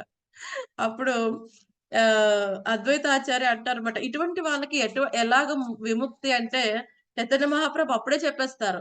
వీళ్ళు నిత్యానంద మహాప్రభుని కనీసం ఒకసారి దర్శించారు కదా, వీళ్ళు త్వరలోనే ఉద్ధరించబడిపోతారు. ఎప్పుడైతే వాళ్ళు నిత్యానంద మహాప్రభుని కనీసం దర్శించారో వాళ్ళు అప్పుడే ఉద్ధరణ చెందారు. బట్ అది బయటికి వ్యక్తం అవుతుంది త్వరలో. సో ఆ విధంగా జరుగుతుంది. సో హరిదాస్ ఠాకూర్ కంప్లైంట్ చేస్తారు అద్వైత ఆచార్యతో, నిత్యానందతో మాత్రం నేను వెళ్ళనండి. సో ఇటు జగాయి మదాయితో పెట్టుకుంటాడు, ఎటువంటి వాళ్ళతో పెట్టుకుంటాడంటే అసలు నిజంగా ఇతనితో మాత్రం నేను వెళ్ళను. అద్వైత ఆచార్య చెప్తారు, మీ ఇద్దరికి సరైన జోడి. హరిదాస్ ఠాకూర్ రోజుకు 3 లక్షల నామాలు తీసుకుంటాడు కదండి. సో మీ ఇద్దరికి కరెక్ట్. ఇంకెవ్వరు మీ ఇద్దరు సెట్టింగ్ లో ఉండలేరు. అతను కూడా ప్రేమ తన్మయత్వంలో ఉంటాడు, నువ్వు నామ తన్మయత్వంలో ఉంటావు. మీరిద్దరికి కరెక్ట్ గా సరిపోతుంది. మళ్ళీ మీరిద్దరే వెళ్ళండి. సో ఈ విధంగా వెళ్తారు. వెళ్ళిన తర్వాత ఇంకా చాలా అద్భుతంగా ఉంటుంది. బట్ పెద్ద లీల మనం కొంచెం షార్ట్ గా చెప్పుకుందాం. సో వెళ్తారు. సో నెక్స్ట్ టైం ఒక రోజు నిత్యానంద మహాప్రభు అలా వెళ్తుంటే, కొంచెం ఈవినింగ్ రాత్రి సమయాల్లో అలా వెళ్తుంటే, ఇక జగాయి మతాయి మళ్ళీ మత్తు పదార్థాలు తీసుకుని అలాగా తూలుతూ ఉంటే, మళ్ళీ నిత్యానంద మహాప్రభు వెళ్ళి అడుగుతారనమాట, దయచేసి నామాన్ని తీసుకోండి. సో మళ్ళీ వాళ్ళ కోపం వస్తుంది. మళ్ళీ వచ్చావా? అసలు ఎంత ధైర్యం? మొన్నే మా చేతుల్లో అయిపోయేవాడే మళ్ళీ ఎందుకు వచ్చావు? అసలు మేము ఎవరో తెలిసి, మా స్టేటస్ ఏంటో తెలిసి, మా కీర్తి ఏంటో తెలిసి కూడా మళ్ళీ మాకు నామని చెప్పడానికి వచ్చావా అని చెప్పి వాళ్ళు ఏం చేస్తారు, నిత్యానంద మహాప్రభుని అటాక్ చేసే ప్రయత్నం చేస్తారు. అప్పుడు ఏం చేస్తాడు ఈ మతాయి అప్పుడే వాళ్ళు మత్తు పదార్థాలు తీసుకుంటారు కదా, ఆ మట్టి కుండని ఇసిరేస్తే నిత్యానంద మహాప్రభు తగిలేది, రక్తం వస్తుంది, గాయం వస్తుంది కదండి. అయినప్పటికీ కూడా మన నిత్యానంద మహాప్రభు ఎటువంటి కోపం తెచ్చుకోరు. నిత్యానంద మహాప్రభు ఎవరండి? రామావతారం లక్ష్మణుడు, కృష్ణావతారంలో బలరాముడు కదండి. అప్పుడేమన్నా చిన్న చిన్న తేడాలు చేస్తే ఆయన కోపం చూసింది కాదు కదండి మనం. కానీ ఇక్కడ ఎంత కరుణతో వస్తారంటే చైతన్య మహాప్రభు కంటే ఎంతో ఔదార్యం, కరుణ అవతారం నిత్యానంద మహాప్రభు. సో నిత్యానంద మహాప్రభు అంటారు, అయినా పర్వాలేదు, దయచేసి ఒక్కసారి కృష్ణ అనండి చాలు, మీ పాపాలన్నీ పోతాయి, ఇంకేమీ వద్దు. అప్పుడు మళ్ళీ మతాయి అటాక్ చేసే ప్రయత్నం చేసి జగాయి అంటాడు, అసలు మన ఎవరు దగ్గరికి కూడా రానెవరు, కానీ ఇతను మన దెబ్బ తగిలించినా ఇంకా మన మంచి గురించే మాట్లాడుతున్నాడు, వద్దయా వద్దు. ఇంతలోనే ఈ విషయం చైతన్య మహాప్రభు తెలుస్తుంది. ఈ విధంగా నిత్యానంద మహాప్రభుని అటాక్ చేశారు, ఆయనకి రక్తం వస్తుందని. చైతన్య మహాప్రభు పరుగు పరుగున వస్తారు. వచ్చిన వెంటనే ఆయన సుదర్శనాన్ని ఇన్వోక్ చేస్తారు. వీళ్ళిద్దరు భయపడిపోతారు సుదర్శన చక్రం అన్ని చూసి. క్షమించండి క్షమించండి, లేదు ఈ రోజు మీ ఇద్దరిని సంహరించేస్తాను, మా నితాయినే, తనకి నాకు ఎటువంటి తేడా లేదయా, నువ్వు తనని ఈ విధంగా ఇబ్బంది పెట్టావు, మిమ్మల్ని ఈ రోజు క్షమించేది లేదు. అప్పుడు నిత్యానంద మహాప్రభు ప్రార్థిస్తారు, నేను ఎప్పుడైనా మిమ్మల్ని నా సేవతో మిమ్మల్ని సంతృప్తి పరిస్తే వీళ్ళు క్షమించండి. చైతన్య మహాప్రభు అంటారు, అప్పుడు మళ్ళీ నిత్యానంద మహాప్రభు చెప్తారు, మదాయి సెకండ్ టైం అటాక్ చేయబోతుంటే ఈ జగాయి వచ్చి కాపాడాడు. అప్పుడు జగాయిని ఆయన కౌగిలించుకుంటారు, కృష్ణ ప్రేమ ప్రసాదిస్తారు. సో ఆయన నామ తన్వయత్వంలో చైతన్య మహాప్రభు పాద పద్మాల మీద పడి నామాన్ని కీర్తిస్తూ ఆనందాశ్రువులు కారుస్తూ కదండి చక్కగా శుద్ధ చైతన్యంలో నెలకొంటాడు. అప్పుడు మాధవ్ ఏడుస్తూ ఉంటాడు, ఇద్దరం కలిసి చేసేవాళ్ళు అన్ని కార్యక్రమాలు, మీరు తన్ను ఉద్ధరించి నన్ను విడిచిపెడితే ఇది అన్యాయం అండి, నన్ను ఉద్ధరించండి. స్వామి ఏమంటారు, లేదు లేదు, నువ్వేం చేసావు, నా నిత్యానందాకి గాయపరిచావు కాబట్టి నీ కృష్ణ ప్రేమ ఇవ్వనే ఇవ్వను. అప్పుడు మళ్ళీ ఇంకా బాధపడతాడు, ఇటువంటి విధంగా చేయకండి, మీరు వివిధ అవతారాల్లో వచ్చినప్పుడు ఎటువంటి వాళ్ళని ఉద్ధరించారు, కృష్ణావతారంలో వచ్చినప్పుడు పూతన, తృణావర్త, శటకాసుడు ఇటువంటి రాక్షసులనే మీరు ఉద్ధరించారయ్యా, మరి నేనంతటి వాడిని, నన్ను ఆ విధంగా కరుణ చూపించండి, అంతేగాని ఇలా విడిచిపెట్టవద్దు అంటారు. నిత్యానంద మహాప్రభు కనుక కరుణ చూపిస్తే, ఆయన క్షమిస్తే అప్పుడు నాకు కరుణ లభిస్తుంది. అప్పుడు నిత్యానంద మహాప్రభు కాళ్ళ మీద పడితే అప్పుడు మళ్ళీ మతాయికి కూడా ఇస్తారు. సో మనకి ఇప్పుడు వెళ్తే అక్కడ మాయాపూర్ నవద్వీప్లో ఈ యొక్క మతాయి తిలా అని ఒకటి ఉంది. ఎక్కడైతే మతాయి తర్వాత వీళ్ళిద్దరు శుద్ధ భక్తులు అయిపోయినప్పుడు వాళ్ళిద్దరూ ఎంత శుద్ధ నామం చేస్తారంటే హరిదాస్ ఠాకూర్ లాగా వీళ్ళైతే 2 లక్షల నామాలు చేస్తారు ప్రతిరోజు. ఎంత అద్భుతమైన విషయం అండి. 2 లక్షల నామాలు మనం చేయగలుగుతున్నామా? ఏమండి, ఏమంటారు? 2 లక్షల నామాలు ప్రతిరోజు చేసేవారు. ఇది గౌరంగ మహాప్రభు యొక్క కరుణ. అంత కరుణ వాళ్ళకి లభించింది అనమాట. రైట్. సో తర్వాత వాళ్ళు, మేము ఇప్పుడు చాలా మంది వైష్ణవులు అపరాధం చేసాం, ఏం చేయాలంటే అక్కడ ఒక ఘాట్ ఉంటుంది, జగాయ్ మథాయి ఘాట్ అని. ఇప్పుడు కూడా అప్పుడు అక్కడ ఉండి వైష్ణవులు వచ్చిన వాళ్ళందరి కాలు కడిగి గంగతో వాళ్ళందరిని క్షమించమని అడిగేవారు అనమాట. అక్కడ వాళ్ళ యొక్క ప్రతిమలు కూడా ఉంటాయి. వాళ్ళు కూడా ఇక్కడ టెంపుల్ ఉంటుంది, జగాయ్ మథాయి వాళ్ళ టెంపుల్ ఇప్పుడు కూడా. సో వాళ్ళిద్దరు కూడా ఆ విధంగా చక్కగా శుద్ధ చైతన్యంలోకి వస్తారు. వాళ్ళు అంతకుముందు ఎలా ఉన్నారు? నరాధములు. ఎవరు అంటే బ్రాండ్ అంబాసిడర్ లా ఉండేవారు. ఇప్పుడు ఎలా అయ్యారు? వాళ్ళు శుద్ధ భక్తులు అయిపోయారు. అందుకని చైతన్య చరితామృతలో వాళ్ళ పేరు ఆ విధంగా చెప్పడం జరిగింది కదండి. సో మనలో కూడా చిన్నపాటి మతాయి జగాయిలు ఉంటారు కదండి. సో వాళ్ళని శుద్ధి చేయాలి అంటే చైతన్య మహాప్రభు చక్కగా ఎంతో కరుణతో నామ సంకీర్తన ఆయుధంతో ఏం చేస్తున్నారు? మనలో పాప భావాన్ని తీసివేస్తున్నారు, మనని విడిచిపెట్టేస్తున్నారు సంహరించకుండా. కాబట్టి ఈ యొక్క నరాధములకు ఓన్లీ ఒకే ఒక ఆప్షన్ ఏంటి? శుద్ధ భక్తుల యొక్క సాంగత్యం, వాళ్ళ ముఖత భగవంతుడి గురించి వినటం. అవి 2 జరిగితేనే వాళ్ళు భగవంతుని శరణాగతి పొందుతారు తప్ప, లేకపోతే వాళ్ళు చాలా చాలా చాలా దురదృష్టవంతులు. వాళ్ళు భగవంతుని శరణు వేడరు, అటువంటి నరాధములు. సో 3వది ఏమంటున్నారు? మాయా ప్రహృత జ్ఞానులు. సో ఏంటంటే వీళ్ళు మాయ చేత వాళ్ళ జ్ఞానం అపహరింపబడిన వారు కదండి. అంటే వీళ్ళకి జ్ఞానం లేదా? శాస్త్రవేత్తలు కదండి, తత్వవేత్తలు అయి ఉంటారు. బట్ భగవంతునికి సంబంధించిన జ్ఞానంలో క్లారిటీ గాని, పరమ సత్యాన్ని గాని చక్కగా ఎరగకుండా ఉంటారనమాట. ఎందుకంటే ఏమైందంట? వాళ్ళ జ్ఞానం హరింపబడిందంట. సో వాళ్ళ విద్యావంతులే, కవులే, శాస్త్రవేత్తలే, శాస్త్రజ్ఞులు అయినప్పటికీ కూడా వాళ్ళ జ్ఞానం హరింపబడటం కారణంగా వాళ్ళు కూడా భగవంతుని శరణాగతి పొందరంట. సో ఏమంటారు వాళ్ళు? ఈ యొక్క భగవంతుణ్ణి వాళ్ళు అంగీకరించరన్నమాట కదండి. అంగీకరించకుండా ఏమంటారు? వాళ్ళకి ఇష్టం వచ్చిన వ్యాఖ్యానాలు చేస్తూ ఉంటారు. భగవంతుణ్ణి సాధారణ మానవుడి కింద పరిగణిస్తారు. అయి ఉండవచ్చండి, కృష్ణుడు గొప్ప కార్యాలు చేసి ఉండవచ్చు, బట్ ఆయన కూడా సాధారణమైన మానవుడు అని చెప్తూ ఉంటారన్నమాట. సో వాళ్ళు భగవంతుడు అని ఆయన్ని అంగీకరించరు. సో మనకి భగవద్గీతలో స్వామి వీళ్ళ గురించి చెప్పాడు ఆల్రెడీ. ఇప్పుడు వచ్చే శ్లోకాల్లో వస్తుంది ఇదే అధ్యాయంలో. నాహం ప్రకాశ సర్వస్య యోగమాయ సమావృతః మూఢోయం నాభిజానాతి లోకో మమ జయవ్యయం. ఏమంటున్నారు? మూఢులకు అజ్ఞానులకు నేను ఎన్నడను వ్యక్తము కాను, వారికి నేను నా అంతరంగిక శక్తిచే కప్పబడి ఉందును, తత్కారణంగా వారు నేను అజుడుననియు నాశనము లేని వాడనియు ఎరుగరు. సో అంతవరకు ఎందుకండి? మూడులే కాదు, ఇప్పుడు భగవంతుడు స్వయంగా ఆవిర్భవించినప్పుడు అందరూ అర్థం చేసుకున్నారండి భగవంతుడిని? అండ్ జస్ట్ భౌతిక ప్రపంచంలో ఆవిర్భవించి తిరుగుతున్నప్పుడు కూడా అర్థం చేసుకున్నారు అందరూ? ఏమండి, అందరూ అర్థం చేసుకున్నారా? ఎవరైనా అర్థం చేసుకోలేదా? లేదు మాతాజీ. ఎవరు అర్థం చేసుకున్నారు, ఎవరు అర్థం చేసుకోలేదు?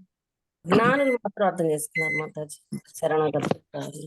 ఎవరు అర్థం చేసుకున్నారండి కృష్ణ భగవానుడు దేవాది దేవుడని? అర్జునుడు, పాండవులు. అర్జునుడు, పాండవులు, భీష్ముడు, విదురుడు కదండి, కుంతి మహారాణి, వీళ్ళందరూ అర్థం చేసుకున్నారు. ఎవరు అర్థం చేసుకోలేదు? ఎదురుకుంటే తిరుగుతున్నా స్వామి? కౌరవులు, దుర్యోధనుడు, కౌరవులు, శకుని, శిశుపాలుడు, కంసుడు, జరాసంధుడు కదండి, వీళ్ళెవరు అర్థం చేసుకోలేదు. ఏమనుకున్నారు? ఓకే, మహా అయితే కొన్ని యోగ సిద్ధులు ఏవైతే ఉన్నాయేమో కొంచెం పవర్ఫుల్ అంతే. కొంతమంది ఏమనుకున్నారు? బాగా రాజకీయవేత్త, చాలా ట్రిక్స్ అని తెలుసు కదండి.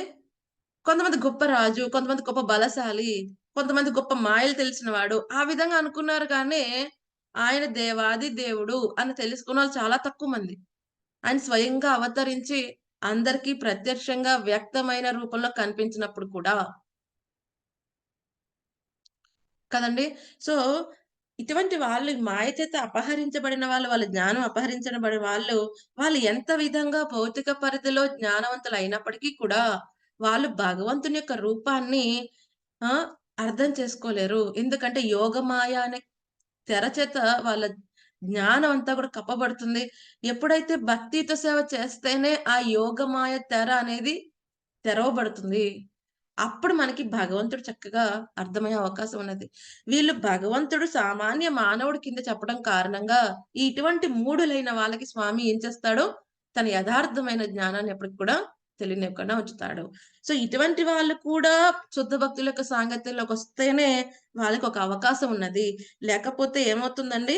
వీళ్ళ ఆలోచన పద్ధతిలో భగవంతుడిని ఒక నార్మల్ మానవుడు అని అంగీకరించడం కారణంగా వాళ్ళకి భగవంతుడికి మధ్యన అటువంటి అపరాధములన్నీ అవరోధాల కింద అవ్వటం కారణంగా వాళ్ళు భగవంతుడిని వాళ్ళు శరణు వేడలేరు. మరి 4వ తరగతి వారెవరంట? ఆసుర్యం భావమాశ్రితాః. అసురు స్వభావం కలిగిన వారు. వీళ్ళు డైరెక్ట్‌గా డిక్లేర్ చేస్తారు. ఎవరని? భగవంతుడు లేడు. కదండీ! భగవంతుడు లేడు అని వాళ్ళు డిక్లేర్ చేస్తారనమాట. ఇందులో కూడా ప్రభుపాద్ గారు చక్కగా ఇక్కడ పెట్టారు. 2 రకాల వాళ్ళున్నారు. వాళ్ళేమని చెప్తారు, ఒక రకం వాళ్ళేమని చెప్తారంట, అసలు ఈ భగవంతుడు ఉంటే ఉన్నాడేమి, భౌతిక జగత్తును అవతరించడం అనేది జరగదు. మరి ఎవరైనా అడిగితే దానికి సమాధానం వాళ్ళకి వివరణ ఉండదంట. పోనీ చెప్పవయ్యా ఎందుకు అవతరించలేడు ఆయన? అంటే వాళ్ళకి వివరణ ఇవ్వలేరు. కదండీ! ఆయన స్వరాట్ సర్వ స్వతంత్రుడు. ఆయన ఎక్కడైనా ఆవిర్భవించగలడు. కానీ మనలాగా పుట్టుక కాదు ఆయనది. ఆయనది ఆవిర్భావం. ఆయన సచ్చిదానంద స్వరూపం కింద యోగమాయ, తన యోగమాయ శక్తితో ఆయన ఆవిర్భవిస్తూ ఉంటాడు. మనం ఆయన యొక్క బహిరంగ శక్తి అయిన మహామాయ ఆధ్వర్యంలో మన కర్మానుసారం పుట్టుక తీసుకుంటున్నాం. కానీ ఈ విషయం వాళ్ళకి అర్థం కాదు. ఈ నాస్తిక భావం. రెండవ రకం వాళ్ళు ఏమంటారంట? భగవంతుడు ఆ నిరాకార బ్రహ్మానికి ఆధీనుడు అని చెప్తారంట. ఆళ్ళేమంటారు? నిరాకార బ్రహ్మంలోంచి పుట్టుకొచ్చాడు ఇప్పుడైనా, మళ్ళీ నిరాకార బ్రహ్మలో కలిసిపోతాడు అని చెప్తారంట. కానీ చక్కగా భగవద్గీత అధ్యయనం చేస్తే మనకు అర్థమవుతుంది. స్వామి 14వ అధ్యాయం 27వ శ్లోకంలో చక్కగా చెప్పారు. బ్రహ్మణో హి ప్రతిష్టాహం అమృతస్య అవ్యయస్య చ శాశ్వతస్య చ ధర్మస్య సుఖస్యైకాంతికస్య చ. అమృతమును, అనశ్వరమును, శాశ్వతమును, చరమ సుఖపు సహజ స్థితియును అగు నిరాకార బ్రహ్మమునకు నేనే మూలాధారం. ఆ నిరాకార బ్రహ్మానికి నేనే మూలాధారం అంటున్నాడు స్వామి. కానీ వీళ్ళెలా వాదిస్తారు? ఆ నిరాకార బ్రహ్మ ఆధీనంలో భగవంతుడు ఉన్నట్టుగా మాట్లాడుతూ ఉంటారు.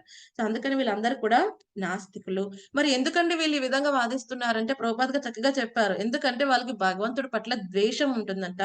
ఆ ద్వేష కారణంగా ఈ దానవ స్వభావంతో వాళ్ళకి తోచినట్టుగా అవతారాల గురించి మాట్లాడుతూ ఉంటారు. వాళ్ళకి తోచినట్టుగా అవతారాలను క్రియేట్ చేస్తూ ఉంటారు. అవతారాలను పుట్టిస్తూ ఉంటారు.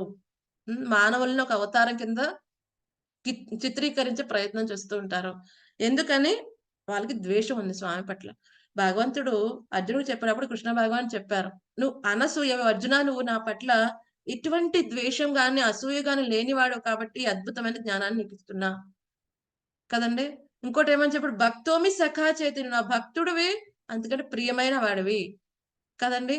సో, అందుకనే మనం భగవద్గీత స్టార్ట్ చేసేటప్పటికి మనకి ప్రాక్టికల్‌గా ఆయనే దేవాది దేవుడు 100% మనకి రియలైజేషన్ రాలేకపోయినా, థియరిటికల్‌గా ఆయన భగవంతుడు దేవాది దేవుడు కృష్ణ భగవానుడు అని స్టార్ట్ చేస్తే, మనం ఆయన పట్ల ఎటువంటి అసూయ లేకుండా ఉంటే అందులో ఉన్న ప్రతి అక్షరం మనకు అర్థమవుతుంది. లేకపోతే మీరు 1000 సార్లు చదివినా భగవద్గీత ఏమీ అర్థం కాదు. అదేంటండి అన్నీ నేనే అంటున్నాడు అని ఆయన పట్ల ఇంకొంచెం అసూయ పెరుగుతుంది తప్ప ఎటువంటి ఉపయోగం ఉండదు. కదండీ! సో, అందుకని అసూయ లేకుండా ఉండాలి. స్వామి పట్ల ద్వేషం లేకుండా ఉండాలి. కానీ ఈ నాస్తికులు స్వామి పట్ల ద్వేషం కారణంగా స్వామి గురించి యథార్థమైన జ్ఞానం తెలుసుకోరు. స్వామికి ఎన్నెన్నో అపవాదాలు చేస్తూ ఉంటారు, అపరోధాలు చేస్తూ ఉంటారు. దాని కారణంగా వాళ్ళు ఎప్పటికీ కూడా స్వామి యొక్క చరణాల యొక్క ఆశ్రయాన్ని, చరణ పద్మ ఆశ్రయం చెప్పారు ప్రభుపాద్ గారు ఇక్కడ. శ్రీకృష్ణ భగవాన్ చరణ పద్మాశ్రయం ఎప్పటికీ కూడా వాళ్ళు పొందలేరు. సో, ఎవరండి ఆ 4 రకాల వాళ్ళు? మూఢులు, నరాధములు నరాధములు, మూడో వాళ్ళెవరు? మాయచే జ్ఞానం ఆసురులు. అపహరింపబడిన వారు. నాలుగో వారెవరు? ఆసురీ స్వభావం కలిగిన వారు, అంటే నాస్తికులు. సో ఈ విధంగా ఈ 4 రకాల వాళ్ళు ఏమంటున్నాడు స్వామి? వీళ్ళు నన్ను శరణు వేడరు. మరి ప్రభుపాద్ గారు ఇక్కడ చెప్పారు చక్కగా, శ్రీ యమునాచార్యుల వారు చెప్పారంట, శాస్త్రాలన్నీ చెప్తున్నాయి భగవంతుడు దేవాది దేవుడు అని. సాధు పురుషులు అందరూ, మహాత్ములందరూ చెప్తారు. స్వయంగా కృష్ణుడు అవతరించినప్పుడు ఆయన చెప్తాడు ఏమని? అహం సర్వస్య ప్రభో మత్త సర్వం ప్రవర్తతే ఇతి మత్వా భజంతే మా భూత భావ సమన్విత. ఆధ్యాత్మిక ప్రపంచానికి, భౌతిక ప్రపంచానికి నేనే ఆధారం అయ్యా, ఈ విషయం తెలిసిన వాడు నన్ను భక్తిత సేవలో నెలకొని ఉంటాడు. ఏమన్నాడు ఇంకా ఆయన? జన్మ కర్మచ మే దివ్యం, నా జన్మ కర్మలన్నీ కూడా దివ్యమైనవి. ఎవరైతే వాళ్ళని తెలుసుకుంటారో పునర్జన్మన విద్యతే, మళ్ళీ వాళ్ళు జన్మ తీసుకోవాల్సిన అవసరం లేదు. ఇంత అద్భుతంగా చెప్పినప్పటికీ కూడా ఈ నాస్తికులైన వారు తెలుసుకోలేరంట స్వామి యొక్క ఔన్నత్యాన్ని, ఆయన యొక్క శక్తి సామర్థ్యాలని, ఆయన యొక్క ఈశ్వర తత్వాన్ని వాళ్ళు అర్థం చేసుకోలేరు. ఆ విధంగా ఈ 4 కూడా ఏమంటున్నారు? భగవంతుణ్ణి శరణాగతి పొందరు. సరే, అయితే మరి ఎవరు శరణాగతి పొందుతారు అన్నది మనకి రేపటి శ్లోకంలో మనం తెలుసుకుంటాం. సో ఈ 4 రకాల వాళ్ళు శరణాగతి పొందరు. కానీ ఈ 4 రకాల వారికి ఉన్న ఒకే ఒక్క ఆప్షన్ ఏంటండి? మనం చర్చించుకున్నాం. ఏంటి వాళ్ళకి ఆప్షన్? ఏంటి? వాళ్ళు ఎప్పుడు అవకాశం ఉంది వాళ్ళకి? శుద్ధ భక్తుల్ని శుద్ధ భక్తుల యొక్క సాంగత్యంలో శ్రవణం చేస్తే కదండి వాళ్ళకు ఉద్ధరింపబడే అవకాశం ఉన్నది. లేకపోతే వాళ్ళు ఏం చేస్తారండి? ఈ జన్మ మృత్యు సంసార చక్రంలో అనేక జన్మల్లో అనేక రకాలుగా కష్టాలు అనుభవిస్తూ ఇదే భౌతిక ప్రపంచంలో తిరుగాడుతూ ఉంటారన్నమాట. ఎందుకంటే వాళ్ళు స్వామి గురించి వినట్లేదు, ఆమెని శరణాగతి పొందే అవకాశం లేదు అని చక్కగా అద్భుతంగా చెప్తున్నారు. సో ఏం సందేహాలు లేకపోతే మనం చైతన్య మహాప్రభు గురించి చెప్పుకుందాం. మన సందేహాలు ఉన్నాయండి ఈరోజు చెప్పుకున్నంత వరకు? ఇవి 4 కూడా రావాలని, శుద్ధ భక్తులు సాంగత్యంలోకి రావాలని అనుకోరు కదా మాతాజీ. అందుకనే కదా శుద్ధ భక్తులే వాళ్ళ దగ్గరికి వెళ్తారు. ఇక్కడ నిత్యానంద మహాప్రభు జగాయి మతాయి దగ్గరికి వెళ్ళినప్పుడు నిత్యానంద మహాప్రభు యొక్క అనుయాయులు, మన గురు పరంపరలో ఉన్న వాళ్ళందరూ కూడా నిత్యానంద మహాప్రభు యొక్క కరుణని క్యారీ చేస్తూ ఉంటారు. అందుకే కదండి ప్రభుపాద్ గారు గ్రామానికి వెళ్ళి దేశ దేశాల్లో కూడా ఈ చైతన్యాన్ని ప్రసారం చేయండి అని చెప్పడం కారణంగా ఆయన యొక్క శిష్యులందరూ కూడా ఇప్పుడు ఎంత అద్భుతంగా ప్రచారం చేస్తున్నారు కదండి. ఆస్ట్రేలియా, రష్యా లాంటి ఎన్నెన్నో, పాకిస్తాన్ లో కూడా కృష్ణ చైతన్యులు చాలా మంది ఉంటున్నారంటే నిత్యానంద మహాప్రభు యొక్క కరుణని మన ఆచార్యులు అందరూ తీసుకువెళ్తున్నారు. వాళ్ళు ఎలాగో రారు. ఎందుకంటే ఇప్పుడు రోగం బాగా ముదిరిపోయింది అనుకోండి, ఏం చేయాలి? హాస్పిటల్ కి వాళ్ళు వెళ్ళలేరు, డాక్టర్ ఇంటికి వస్తాడు. అలాగే మన ఆచార్యులు అందరూ కదండి మన ఇంటి వరకు వచ్చి మనకి ఈ యొక్క శాస్త్రాల గురించి చక్కగా చెప్పే ప్రయత్నం చేస్తున్నారు. హరే కృష్ణ మాతాజీ. హరే కృష్ణ మాతాజీ. హరే కృష్ణ ప్రభు. ఇప్పుడు ఈ మద్యం దుకాణం గానీ, మటన్ చికెన్ దుకాణాలు ఉంటాయి కదా, వాళ్ళు భక్తులు అనుకోండి, మామూలుగా కృష్ణ భక్తులు వాళ్ళు అనుకోండి, వాళ్ళు వృత్తి మాత్రం రోజు సేల్ చేస్తుంటారు నాన్ వెజ్. సో ఇప్పుడు వాళ్ళు ఈ దేని కింద ఎలా ట్రీట్ చేయాలి వాళ్ళని? భక్తులైన వారు అటువంటి ఉంటే గనక అందులోంచి బయటకు రమ్మని అయితే ఆచార్యులు చెప్తారండి. ఎందుకంటే మన జీవన పోషణ గురించి చేసుకోవడానికి చాలా కార్యక్రమాలు ఉన్నాయి. జీవన పోషణ చేయడానికి ఓన్లీ ఆ యొక్క మాంసాన్ని వితరణ చేసి మాంసాన్ని అమ్ముకుంటూ వచ్చే లాభంతోనే బతకాలని లేదు కదా. చాలా చాలా జీవనోపాధులు ఉన్నాయి. ఏదో ఒక దాన్ని వాళ్ళు ఆశ్రయించవచ్చు. షాపుల పేర్లు కూడా దేవుడి పేర్లు పెట్టి అమ్ముతుంటారు. షాపుల పేర్లు ఎందుకు పెడుతున్నారు? ప్రభుపాద్ గారు శ్రీమద్ భాగవతంలో ఒక భాషలో రాస్తారు. కొంతమంది బెంగాల్లో ఏం చేస్తారంటే కాళీమాత విగ్రహాన్ని పెట్టడం కారణంగా అందరూ అనుకుంటారంటే ఇప్పుడు మనం తీసుకుని వెళ్ళేది కాళీమాత యొక్క ప్రసాదం అని కూడా తీసుకెళ్తూ ఉంటారంట. అది వాళ్ళ టాక్టిక్ అది. సో అదన్నమాట. సో కానీ అదే కదా, ఇప్పుడు మనకి జ్ఞానం ఉంటే వాడి టాక్టిక్స్ లో పడం. మనకి జ్ఞానం లేదనుకోండి, వాడు ఏ టాక్టిక్ పెట్టినా ఓకే ఇది ప్రసాదం, కాళీ దేవత ప్రసాదం, నువ్వు నా షాప్ లో కొనుక్కుంటా అనుకుని ఫీల్ అయితే అది వాడి కర్మ. ప్రభుపాద్ గారు క్లియర్ గా రాస్తారు, కాళీమాత వైష్ణవి, ఆవిడ పరమశివుడి యొక్క అర్ధాంగి. పరమశివుడు కేవలం కృష్ణ ప్రసాదం తిన్నప్పుడు ఆయన అర్ధాంగి కూడా కృష్ణ ప్రసాదం తింటుంది. ఐ థింక్ ఆ భాష్యం యొక్క పర్పట్ యొక్క శ్లోకం నంబర్ని మర్చిపోయాను. సో మరి వీళ్ళు తినేది ఏంటంట? ఎవరైతే కాళీమాత వెనకాల ఎవరు ఉంటారు, ఆవిడ ఎవరిని డెలివర్ చేస్తూ ఉంటుంది, భూతపేత పిశాచులు అందరిని డెలివర్ చేస్తారు, వాళ్ళు తింటారు. అంటే వాళ్ళ ప్రసాదం వీళ్ళు తింటున్నారు అని అర్థం. అందుకని అటువంటి క్వాలిటీస్ వస్తాయి. ఎందుకంటే దుర్గాదేవి, పరమశివుడు వాళ్ళు వైష్ణవులు కదండి, వాళ్ళు అది యాక్సెప్ట్ చేయరు. బట్ ఏంటంటే జనాలు ఆ విధంగా టాక్టిక్స్ చేసి జనాలను ఆకర్షించి ఆ విధంగా వాళ్ళు బిజినెస్ చేసుకుంటున్నారు. దానికోసం థ్యాంక్ యూ పేర్లు పెడతారు, ఏదైనా పేరు పెడతారు, లేకపోతే వాళ్ళ షాప్ లో అర్చామూర్తిని పెడతారు. అది వాళ్ళ టాక్టిక్. అది అదండి. హరే కృష్ణ మాతాజీ. హరే కృష్ణ ప్రభు. హరే కృష్ణ మాతాజీ. హరే కృష్ణ ప్రభు. మాతాజీ వీళ్ళు ఇప్పుడు చాలా మంది ఇప్పుడు మనం ఎన్నిసార్లు చెప్పిన వాళ్ళు వినకుండా ఒకటేసారి 2 సార్లు మన వస్తుంటారు, జపం చేస్తారు, తర్వాత వాళ్ళు మళ్ళా చెప్పడానికి మర్చిపోతారు మాతాజీ. ఇప్పుడు ఇంతకు ముందు చెప్పారు కదా, మీరు సినిమాకి వెళ్ళడం అని మనం భక్తి దొరికిస్తే వాటి సినిమానే చూస్తుంటాడు, భక్తి దొరుకుతారు. అంటే అవును వాళ్ళకు ప్రభు. ముందు జన్మల పాపాలా, లేదంటే వాళ్ళకు ఈ ఈ జన్మలుండే వాళ్ళు వదలకపోతారు మాతాజీ ఎవరు? ఒకటి ప్రభు, ఒకటి జన్మ సంస్కారం అని చెప్పుకున్నాం కదా, 16 సంస్కారాలు జరగాలి. సో ఫస్ట్ గర్భధాన సంస్కారమే ఫెయిల్, అదే చేయట్లేదు. సో వచ్చిన వాళ్ళు ఎటువంటి విధంగా పుడతారు? తల్లిదండ్రులు ఏ చైతన్యంలో వాళ్ళని భౌతిక ప్రపంచాన్ని తీసుకొస్తే ఆ చైతన్యంలో, వాళ్ళు తీసుకొచ్చిన చైతన్యం రజ తమో గుణాలతో అయి ఉంటే వచ్చిన సంతానానికి కూడా అది ఉంటుంది. కానీ ఆ చైతన్యాన్ని కూడా వృద్ధి చేసుకోవాలంటే ఒకే ఒకటి మార్గం, భక్తి. ఏ చైతన్యంలో పుట్టని, ఎవరికి పుట్టని, కానీ ఎంత విరుద్ధమైన చైతన్యం కలిగిన వాడైనా మారే అవకాశం ఒక భక్తితో సేవకు ఉంది. ఎందుకంటే అది అగ్ని లాంటిది. అగ్నిలో ఏది పెట్టినా కదండి, అది ఎలాగైతే ఇనుము అగ్నిలో పెడితే ఏమవుతుంది, అది కూడా అగ్ని కణంలాగా అయిపోతుంది. ఇక్కడ జగాయి మతాయి లాంటి వాళ్ళు ఏమైందండి, భక్తి సేవ చేయటం కారణంగా రోజుకు 2 లక్షల నామాలు. మనం ఏదో అనుకుంటాం 16 మాలలు చేసాం గొప్పని. జగాయి మతాయి వాళ్ళు 2 లక్షల నామాలు చేశారు తర్వాత, మారిన తర్వాత. మనం మారాం అనుకుంటున్నాం, కానీ 16 మాల్చిలని అమ్మా అయిపోయింది ఈ రోజు అనుకుంటున్నాం. కానీ వాళ్ళు చూడండి, వాళ్ళు 2 లక్షల నామాలంటే అంతగా శుద్ధీకరణ. అది భక్తి యొక్క మహత్యం అన్నమాట. ఈ జగాయి మతాయి వాళ్ళని చూసినప్పుడు మనకు హోప్ వస్తుంది. ఎవరైనా భక్తి చైతన్యంలో ముందుకు వెళ్ళగలరు. జగాయి మతాయి లాంటి వాళ్ళు మారినప్పుడు మనం జగాయి మతాయి కంటే పెద్ద పాపాలు చేయలేదు. ఇంకొక విషయం చెప్తారు యాక్చువల్ గా, ఐ థింక్ చైతన్య మంగళలోనో చైతన్య భాగవతంలోనో చెప్తారు. ఏంటంటే ఎప్పుడైతే వీళ్ళిద్దరు డెలివర్ అయ్యారో అప్పుడు యమధర్మరాజుకి చాలా ఆనందం కలుగుతుందంట. స్పిరిచువల్ ఎక్స్టసీ కలిగి, అమ్మయ్య ఫైనల్లీ వీళ్ళు డెలివర్ అయ్యారు, వీళ్ళు బాధ తట్టుకోలేకపోతున్నా అని చెప్పి ఆయన కూడా నృత్యం చేస్తాడంట. ఎందుకంటే అమ్మయ్య ఫైనల్లీ వీళ్ళు డెలివర్ అయ్యారు. చిత్రగుప్తుడు కూడా అమ్మయ్య ఫైనల్లీ వీళ్ళు డెలివర్ అయ్యారు. చిత్రగుప్తుడు యమధర్మరాజు భయపడేంత విధంగా వీళ్ళు పాపాలు చేశారంటే వాళ్ళకి డెలివరెన్స్ వచ్చిందంటే మనందరికి ఒక హోప్, ఆశ ఉంటుంది. మనం కూడా చాలా మంది అంటారు, ఇన్ని పాపాలు చేసామండి, ఇప్పుడు భక్తి చేస్తే మారుతామా, 30 ఏళ్ళు అయ్యాయి, 50 ఏళ్ళు అయ్యాయి. జగాయి మతాయి లాంటి వాళ్ళకి అవకాశం ఇచ్చారు, కానీ వచ్చిన అవకాశాన్ని పోగొట్టుకోకూడదు అంతే. రైట్. సో వాళ్ళకి కంటిన్యూస్ గా చెప్తూ ఉండాలి ప్రభు. ఎందుకంటే మనం రోజుకు వారానికి ఒకసారి చెప్తాం, వాళ్ళు వారానికి ఆ మిగతా 6 రోజులు వేరే వాళ్ళ సాంగత్యంతో ఉన్నారనుకోండి, మనం చెప్పింది అంతగా ఎక్కకపోవచ్చు. ఒక రోజులోనే 80,000 ఆలోచనలు వస్తాయంట.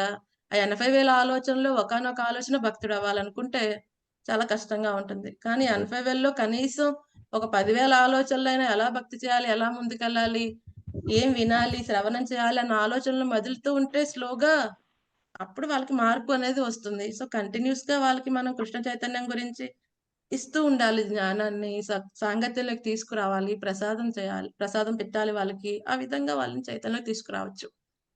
వాళ్ళు కూడా ప్రసాదం ఏం చేస్తారు మాతాజీ? ఇప్పుడు మా దగ్గర ఎవ్రీ సాటర్డే ప్రసాదం ఇక్కడ ఉంటది మా దగ్గర, సత్సంగం ప్రసాదం పంపిస్తారు. అక్కడ వాళ్ళు ఏం చేస్తారంటే వస్తారు, అక్కడ ప్రసాదం తీసుకుంటారు.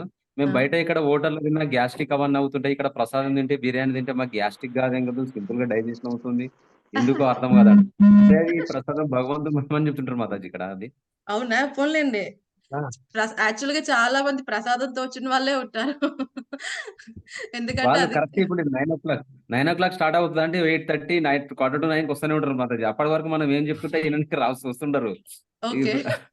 అలా ప్రసాదం టైంకి వస్తుంటారు. ప్రభుజీ కూడా ఏం చేస్తాడంటే వీళ్ళు ఎట్లయినా లేట్ వస్తారని వీళ్ళు ప్రభుజీ వాళ్ళు ఏం చేస్తారు 8:30గా స్టార్ట్ చేస్తారు చెప్పడం. కరెక్ట్ కదా, మరి భక్తులు ఇంకా తెలివైన వాళ్ళే. అట్లా ఇస్తారు మాతాజీ. పోన్లేండి ప్రభు, ప్రసాద రూపం చాలా మంది భక్తులు అయిపోతారు. ఎందుకంటే ప్రసాదం సైలెంట్ మెడిసిన్ కదండి. ఈ శ్రవణం నామం అనేవి మెడిసిన్ తీసుకున్నామని తెలుస్తుంది, ప్రసాదం తెలియకుండానే సైలెంట్ గానే వర్క్ అయిపోతుంది. పోన్లేండి, ఓవర్ పీరియడ్ ఆఫ్ టైం ప్రసాదం తీసుకోకుండా కరుణ పెరిగి వాళ్ళు కూడా భక్తులు అవుతారు. రైట్. అవును మాతాజీ, చాలా మంది ప్రసాదం వల్లే భక్తులైన ఉన్నారు మాతాజీ. చాలా అవును. మంది అలా కంపల్సరీ ప్రసాదం కోసం వస్తుంటారు. ప్రసాదం కోసం వచ్చి వచ్చి వచ్చి వింటారు. ఏదో ఎంతో కొంత వింటారు. ఆ వినటం కారణంగా వాళ్ళు మారిపోతారు. రైట్. అవును. వండర్ఫుల్ ప్రభు. జై. Thank you so much. ఇంకేం సందేహాలు లేకపోతే మన చైతన్య మహాప్రభు గురించి 2 మాటలు కృష్ణ చెప్పుకుని మాతాజీ ఆపేద్దాం. దండవత్ ప్రణామ్. హరే కృష్ణ. ధన్యవాద ప్రణామాత. హరే కృష్ణ మాతాజీ. హరే హరే కృష్ణ మాతాజీ. చైతన్య మహాప్రభువు లక్ష్మణ వారు స్వరూపంగా అనుకోవాలా మనం? కృష్ణ వస్తున్నా ఇప్పుడు. పరమాత్మ అనుకో. ఇప్పుడు నేను చెప్తాను మాత చైతన్య మహా ఇందులో సందేహాలు లేకపోతే మన చైతన్య మహాప్రభు గురించి చెప్పుకున్నాం. ఓకే. గ్రంథరాజ్ శ్రీమద్ భగవద్గీత కీ జై. శ్రీల ప్రభుపాద్ కీ జై. గురు మహారాజ్ జై పతాక స్వామి మహారాజ్ కీ జై. జై. హరే కృష్ణ మాతాజీ.